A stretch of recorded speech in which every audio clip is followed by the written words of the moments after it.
Okay. All right. So the ninth chapter deals with pure devotional service, and pure devotional service consists of 9 different activities. Shravanam, Kirtanam, Smaranam, Vandanam, so like that, hearing, chanting, remembering, serving the Lord, worshiping the Lord, Archanam, praying uh, and obeying, maintaining friendship with the Lord, Sakhyam, and Atma Nivedanam, offering, surrendering fully to the Supreme Personality of Godhead. By the practice of these 9 elements of devotional service, one is elevated to spiritual consciousness, Krishna consciousness. When one's heart is thus cleared of material contamination, one can understand the science of Krishna. So through the process of hearing Krishna Katha, chanting Krishna's name, remembering Krishna and Krishna's pastimes, serving the Lord, serving the Lord's devotees, worshiping the Lord, praying to the Lord, right? So all of these processes are meant for our purification, Cheto Darpanam Arjanam. And once we get purified as devotees, then our Krishna consciousness rises. We can remember Krishna better, we can chant better, we can hear better. Our eagerness for Krishna consciousness grows more and more, because that's the natural propensity of the soul. The natural propensity of the soul is to love God. But having come in contact with Maya, the natural propensity has become more materialistic.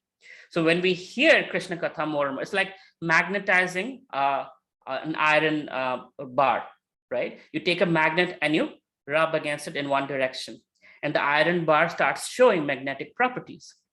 So similarly, when we do the 9 processes of bhakti, at least 2 processes of the 9 processes, Shravanam, Kirtanam, right? So hearing Krishna Katha and chanting Krishna's holy name, and thereby remembering Krishna, Smaranam, 2 or 3 of the 9 processes, that allows us to purify ourselves, and the natural propensity of the soul, which is naturally Krishna conscious, which is naturally loving towards God, arises. And then we don't have to be told, oh, Bhagavad Gita time, oh, wake up for Mangalarati, oh, chant Hare Krishna. No, it just naturally comes, and we want to move towards Krishna. So natural, spontaneous love for God arises within the heart. But one should recognize the difference between activities of the body and spiritual activities of one who understands that he's not the body.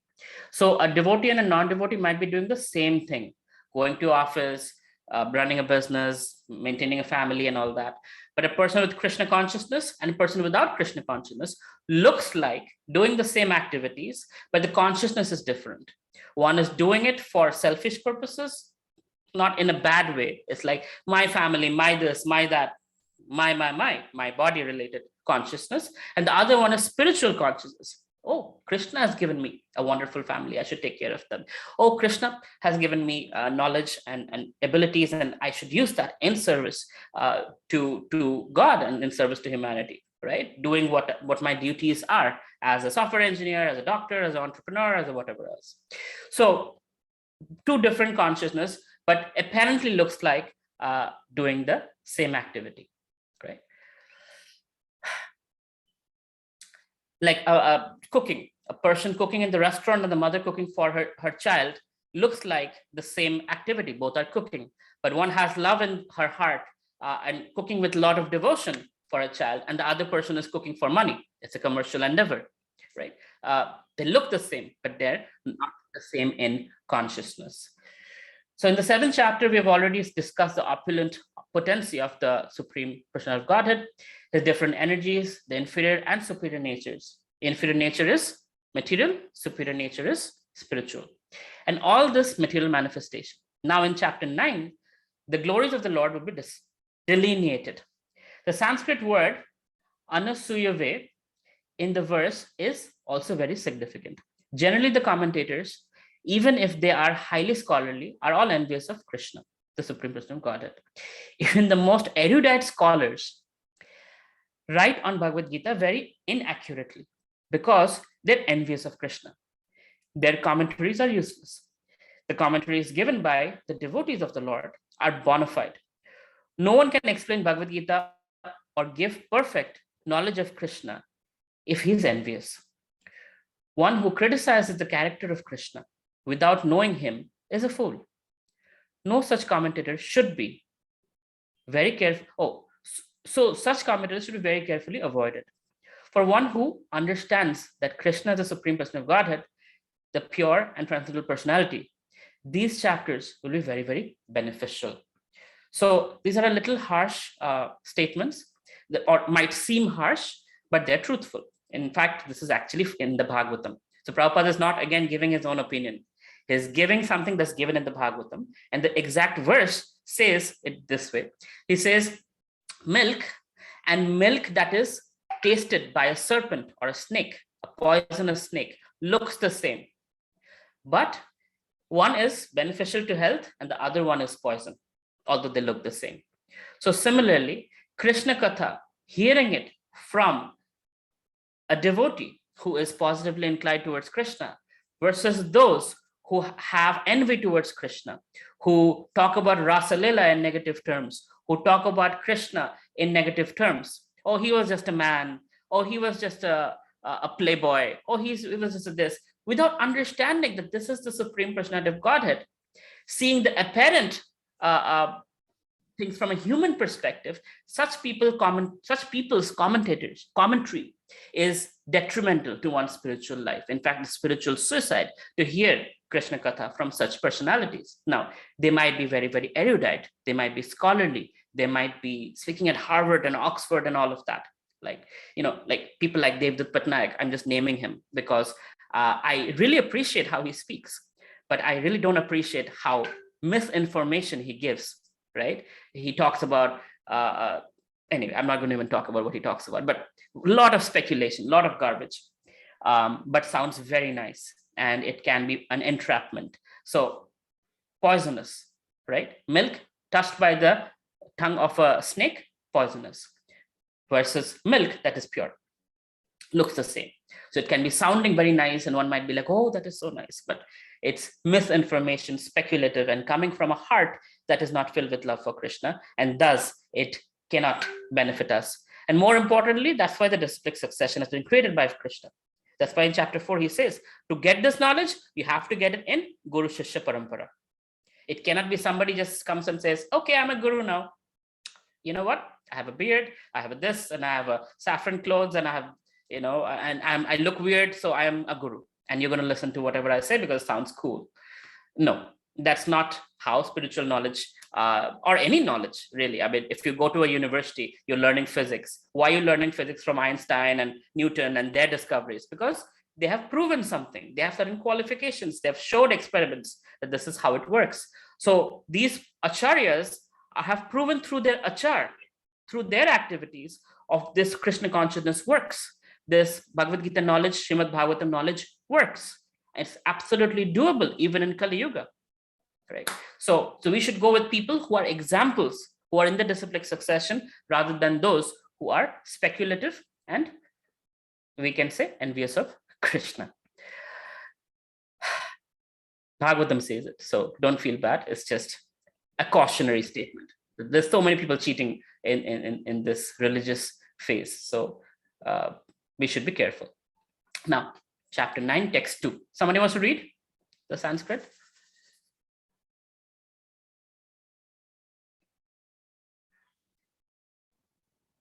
All right, if not, go ahead. Yes, Prabhuji. Raja Vidya Raja Guhyam Pavitramidam Uttamam Pratyakshavagamam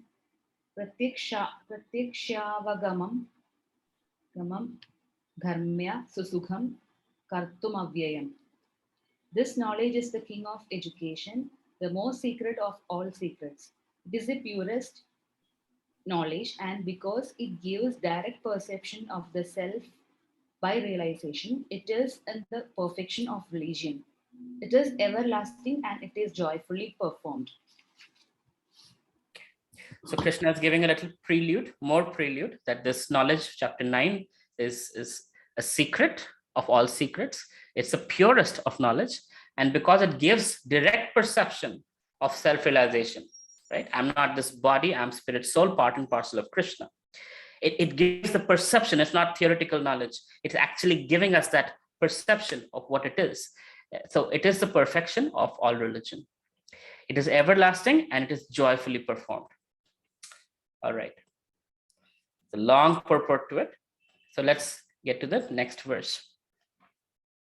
Somebody wants to read this? Yes, Prabhu, may I? Go ahead. अश्रद्धानां पुरुषा धर्मस्यास्य परन्तप अप्राप्य मा निर्वतन्ते मृत्यु संसारवत्मर्नि. Those who are not faithful in this devotional service cannot attain me, O conqueror of enemies. Therefore, they return to the path of birth and death in this material world. Okay, thank you, Janak Prabhu. Now, this is a very important statement here. Those who are not faithful in this devotional service cannot attain me, O conqueror of enemies. Therefore, they return to the path of birth and death in this material world. So there are certain religious leaders who have been popular and famous for saying Yatomat Tatopat, or in Bengali, Jotomat Tatopat, right?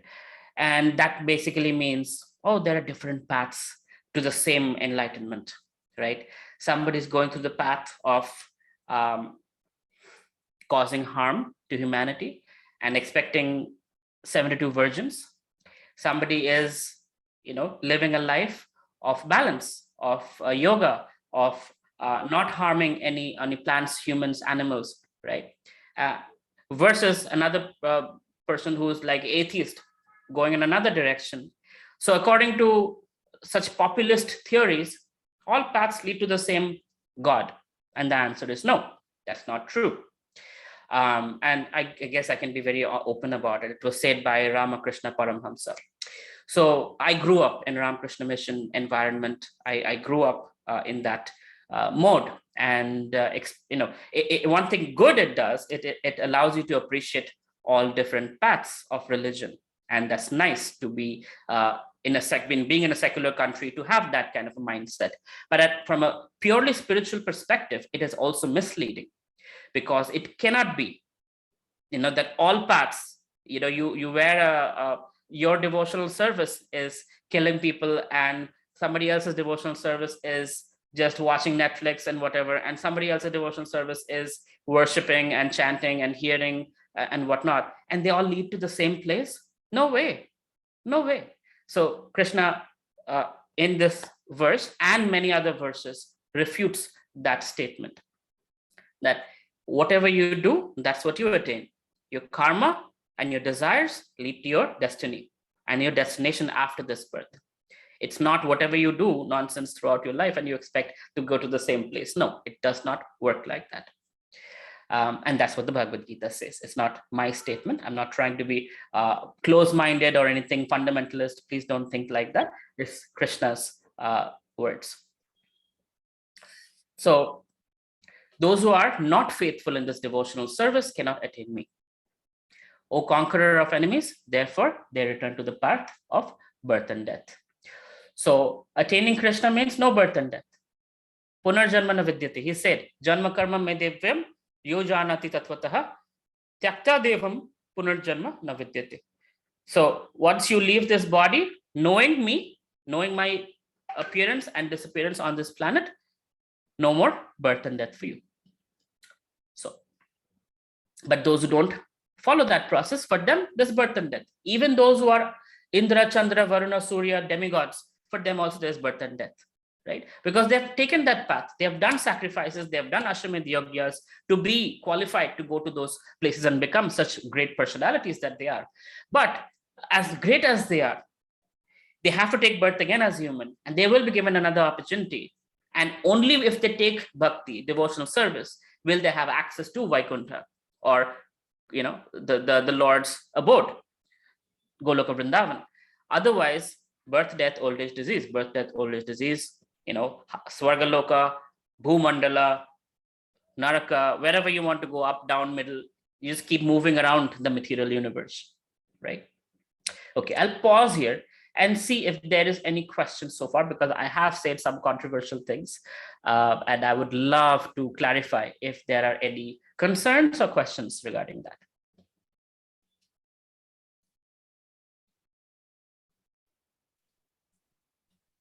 Hare Krishna.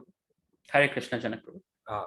Yeah, Prabhu. So firstly, I totally agree with this different paths. They cannot lead to the same thing. Definitely not. Unless you change your path in future births, right? But I think people might be confused because there is a verse in Bhagavad Gita that says, if I'm not mistaken, all varieties of religion are created by me, O son of Pratha, and they lead to me. I think what he means is what is proper religion, or different types of religious activities defined, not religion which we consider today, that Muslim and this and that. So can you clarify those, how seemingly people might get, you know It would help if you give me the exact text so I can take a look at Sure, it. But sure. again, from my understanding of Bhagavad Gita, yes, everything comes from Krishna, good, bad, ugly, everything. Krishna is a source. Let's just face that. So yes, all varieties of religion, atheism or theism or impersonalism or polytheism, everything is coming from Krishna. But he has given us variety, right? Why? Because he doesn't want us to be monotonous. He has given us choices, so we can make choices and choose that or this or him. So yes, Krishna is given all of that. Having said that, can all of those lead to him? Eventually, if they have the right intention. Eventually. So for example, somebody is going for Brahmajyoti, right? Can that lead to Krishna? Bahunam janmanamante jnanavan mam prapadyate vasudevam sarvamiti sa mahatma sadurlabha. So bahunam janmanamante, one who's going through multiple janmas, right? Bahunam janmanam ante, they will come to the conclusion vasudevam sarvamiti. Such a rare person can attain me. So but if the intention is clear, if the intention is I want to cause damage, you go through up and down, round and round in the karma cycle. There is no liberation. There is no going to Krishna unless you want to go to Krishna. You have to make a concerted effort to go in that direction. You have to buy the ticket to go to Bombay. Only then you can get on a flight to go to Bombay. Otherwise, you cannot, right? You cannot just say I'm going west. So the intention has to be clear. Sometimes the intention is not clear, but one goes in a certain direction. Like, yeah, I want something good. I want something divine. So, okay, one life you did that. Next life you got a little closer. Next life you got a little closer. If the intention is right, or you get distracted and you go completely a different direction and you become some murderer, looter, rapist, whatever else, right? And that's how this whole Maya is going through. Life after life, we are going here, we are going there, we are going up, down, round and round. But it's not true that everybody will do whatever they want and get the same destination, get the same results. No, that's not going to happen. And Krishna is saying that, I'm not saying it. Yes. Does it answer your question or did I not? No. I was like firm that definitely what you said is correct. I just wanted that, if, seemingly what he says that everything is created by me, so people might get confused or misinterpret it in their own way, as you say, right? So. Done, Sangaji. Yes, Shobita. What's your question? Hey, hi. Yes, Jai Shri Krishna. So I just wanted to refer to the last Sanskrit verse that was shown. Okay, If you want that me can to show it? Hold Yeah, on. yeah. Yeah. So clearly, I mean, in the translation, I cannot read Hindi, but I'm reading the translation version of it. So Mhm. here clearly it says, those who are not faithful in this devotional service cannot attain me, right? So, but the examples that you have mentioned are things like, uh, obviously watching Netflix and wanting to attain enlightenment versus following a path of, let's say, yoga or something. They're definitely not same paths, and you cannot obviously expect same benefits out of it. But I was wondering, how do you define this devotional service? So how do you, on what basis do we define this devotional service? Very nice, Shobita. Thank you for catching me there. I did not mean to say that, we have to be all monks and not watch Netflix and not do any No, entertainment no, in no, our lives. That's no, not no, what no. I meant to say. I'm sorry. I think I was not clear. So it's not about watching or not watching Netflix. My question is, So you basically mentioned two different examples, out of which I said, of course, I agree that watching Netflix is not a path to the enlightenment. On the other hand, the other example that you have given is following, practicing something like yoga and all may not lead to the same enlightenment that you're, the same result, whatever we are referring as enlightenment, right? So my question is, how do you define that service? That's my question. So basically what Krishna is directly saying is, the one who is not faithful in the path of the service is the one who cannot attain me, right? So now Correct. how and who is defining the service, and how are we defining the service? Right. So in chapter 18, text 66, Krishna says, 66, 65, Krishna says, Sarva Dharman Parityajya. Now that you've learned all different varieties of religion, Parityajya, forget all that. Mam Ekam Sharanam Vraja. Surrender exclusively unto me. Aham Tam Sarva Papebhyo. I'll take care of all your papa, all your negative karma. Moksha Shami, I'll give you liberation. Masajaha, don't worry. Right? So that's the ultimate devotion. It's leading to Atma Nivedana. Right? Shravanam, Kirtanam, Smaranam, Vandanam, Archanam, Sakyam, Dasyam, Atma Nivedanam. So Atma Nivedanam is complete surrender unto Krishna's lotus feet. That Krishna, I am yours. You can do whatever, like Radharani or the gopis. Krishna, I am yours. You can do whatever you want with me. So that's surrender, and that's bhakti. Now, did I say that yoga doesn't lead to it? Because bhakti is also yoga. Yeah, Bhakti one yoga. of the examples, yes, one of the examples you did mention. So I was a little, because just to add on to that, now if we see the yoga and the path of the meditation, that's exactly what we are saying, exactly the same thing, that everything is one, and all of it came from that one, and they have to merge into one. It cannot be this dynamism will not exist the moment that realization happens, and that realization is exactly the enlightenment or the liberation from the concept of Maya. Right. So the path of, I So let's think understand yoga. yoga for a second. Yoga means means to connect, right? So it's Correct. connecting the soul with the supreme soul. That's yoga. There's karma yoga, Correct. there's jnana yoga, there's ashtanga yoga, and there's bhakti yoga. In chapter 6, text 47, Krishna says that bhakti yoga, in my opinion, is the easiest and the best, right? So through bhakti, you can easily attain me. And all these other paths lead to bhakti yoga. So ashtanga yoga ends with samadhi, right? Right. So there's yama, niyama, dharana, and Yes. all the way to samadhi. Samadhi means complete absorption in what? In the Right, thoughts into the of the oneness. Supreme It is Lord. the Krishna supremacy. Yeah. Yeah, the Supreme Lord's thoughts. So the samadhi means full meditation. You're completely merged into the thoughts of the Supreme Lord. You're in Krishna consciousness. And that's where bhakti begins. Bhakti is all about thinking. So Shravanam, you hear first. Kirtanam, you speak about Krishna and you remember Krishna.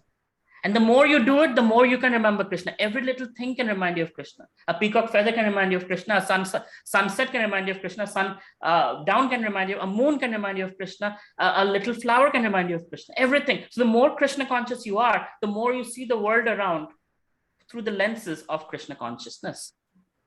And that is bhakti. Bhakti means loving devotional service.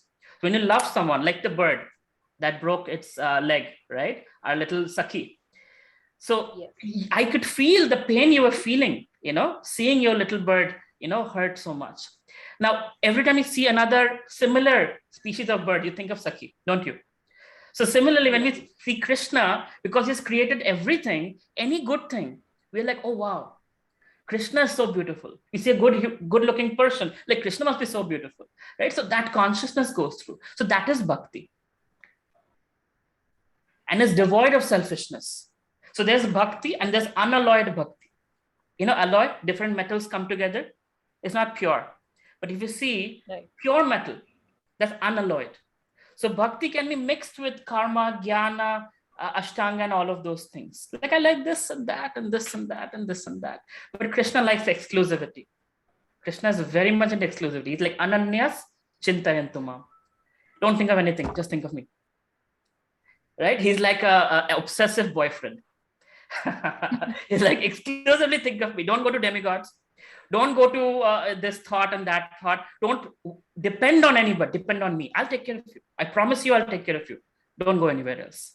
So that's where he is bringing in. So unalloyed bhakti means Krishna is my only shelter. I have no other shelter. Not my intelligence, not my bank account, not my uncle who's a minister. It's only Krishna. If he wants to save me, he can save me. If he wants to kill me, he can kill me. Does it make sense? Yes, absolutely. No, I was just wondering because although I cannot quote from Bhagavad Gita, I was pretty sure that one of the yogas is Bhakti Yoga. And of course, Bhakti is the ultimatum, which actually, every path leads to Bhakti, and Bhakti is the one that can liberate from the concept of Maya. That is the only this thing. So where I was wondering is just because you gave the example, I just wanted to understand how are we defining it. Yeah. So let's, So I'll give another aspect to it to make it more rich. So in all the other three, so in the 4 yogas, so karma, jnana, ashtanga, there is an aspect of self-reliance. So karma is I do what I want in terms of activities, and I give a little donation to the temple. So I do what I want. I'm giving Krishna 5 rupees or 5,000 rupees. That's according to my choice, right? Jnana is I'm relying on my own knowledge, and I'm studying the scriptures and intelligence and all of that and trying to understand the unknowable. Ashtanga, I'm trying to control my breath. I'm trying to control my senses. I'm trying to control all my activities. I am trying to control it, but I'm limited. The difference in bhakti is Krishna, I'm dependent on you. If you so desire, allow me to control my senses. Allow me to use my intelligence to understand you. Allow me to do the activities because you're the ability in man, you say in chapter 7. So allow me to. So there's the humility in the process, and there is this dependence in the process of bhakti. And that is what Krishna is saying, Sarva dharman parityajya mamekam sharanam vraja. Sharanam, take my shelter. And that shelter is dependence on Krishna. Krishna, I'm dependent on you, not bragging. My karma has given me so much knowledge in this, that, right? That's the difference between bhakti yoga and all the other 3 yogas. Because in this one, because you're depending on Krishna, only he can give us liberation. In the other processes, we are holding on to the sari, Draupadi, right? She's holding on to the sari with 2 hands, then her teeth, then 1 hand, then Govinda, help. Krishna comes, full surrender, right? That's what's happening here. Does it make sense? Yes, absolutely. Okay. Did you feel offended? No. Okay. Nothing. I was not putting down yoga. I am just no. Absolutely not. See, the thing is, definitely, see, I have been practicing meditation for the past 11 years. And the first principle to sit for meditation is realizing I am nothing. The first principle to sit down for meditation is to realize initially you basically take it as a theory, and over practice, you start to realize I am nothing. Which basically allows you to start the meditation, and which only happens. So that is not, again, that is not a Bhagavad Gita thing. So I will respectfully disagree with you on that. So it is not I am nothing. I am part of the divine. I am something, and I'm very significant. I am nothing as in, it is not about I am nothing means I am less or nothing, or it is not like that. I'm nothing here basically means I is not there. That is what it means. So I is there. I is there. And that's a very significant I, because Krishna in chapter 2, when he's starting speaking, so he says all these people are dead already. I've killed them. You just do this and you take the credit. By the way, they have always existed. They are existing now, and they will always exist in the future. So to that, he starts by saying that there are many verses where Krishna is talking about the individuality of the soul. So there is an I, the very important I, that's the soul. I'm saying to sit, I'm not saying in general it is not there. The first eligibility to experience, the readiness to experience meditation begins when you dissolve that I. That is what I'm saying. Okay. So that's from the Bhagavad Gita language, that is dissolving the sense of I'm this body. That's what I'm saying. I'm this body. Forget. So I am spirit soul, part of Krishna, part of the divine. Exactly. That's the I understand. So okay, we're saying the same thing, but the wording is a little different, because it can be misunderstood. Since there are a lot of other people, I just want to make sure that people don't get the wrong idea. I'm not nothing. I don't exist, because I have heard people say I don't exist. I'm like, well, then who are you? Why are we even having a conversation if you don't exist? So just want to make sure that's not what is getting got. Okay, fine, cool. Anything else, Shubhita? Okay, cool. Any other questions from anybody else?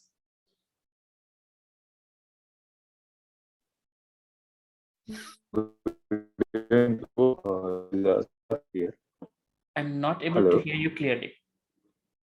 Can you hear me, Prabhu? Yes, I can.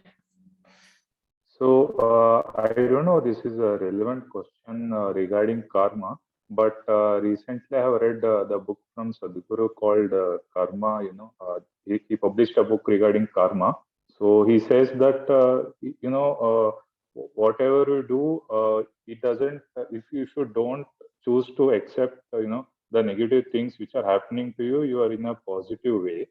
So I don't get that, how God, makes negative karma go away. And if we don't react to that negative karma, we are in a positive state, always in a positive state, like he describes in that book. So I'm a little confused. Would you state your name and where you're from? I'm Siddharth from Bangalore. Okay. Because on your name, I see me note. So I didn't know who you are. Oh. Okay, let's understand one thing. I'm not going to talk about somebody writing a book because I don't know where they're coming from, what context it is. In Philosophy Friday, we only discuss scriptures. And scriptures are what is God's word, right? And that's what we focus on. If you're confused, I'm sorry, I can't help you. But I can tell you what the Bhagavad Gita says.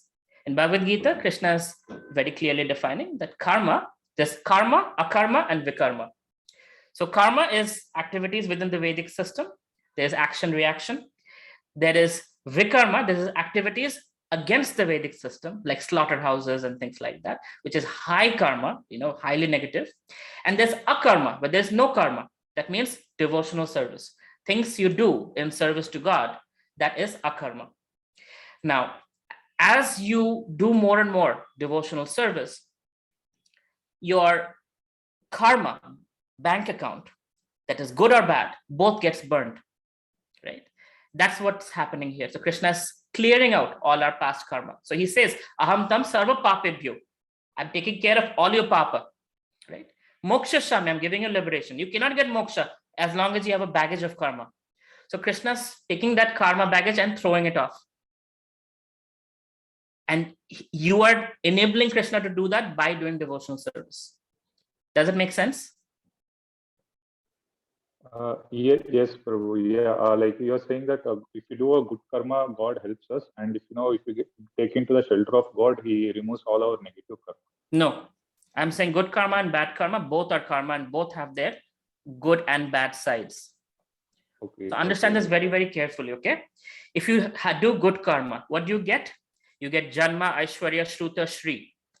So you're born in a good family. Somebody has a good karma, how do you know? They're born in a good family. They have Janma, Aishwarya, they're born in a rich family. Shruta, they're well-educated, very well-educated. Shri, good-looking.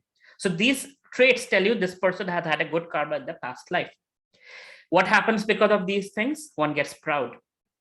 What happens when one gets proud? One makes stupid decisions. And then one gets bad karma and then goes into, again, negative things. And next life, they're born as whatever else, right? So good karma or bad karma, both are bad. The whole point is to clear out all that and only focus on akarma, which is devotional service. So if you're eating meat, it's bad karma. If you're eating vegetarian food, it is also bad karma. In the sense, it's less bad karma, but still you're killing certain plants, is causing damage to a plant or whatever. But akarma is when you offer that vegetarian food to Krishna, it becomes prasad.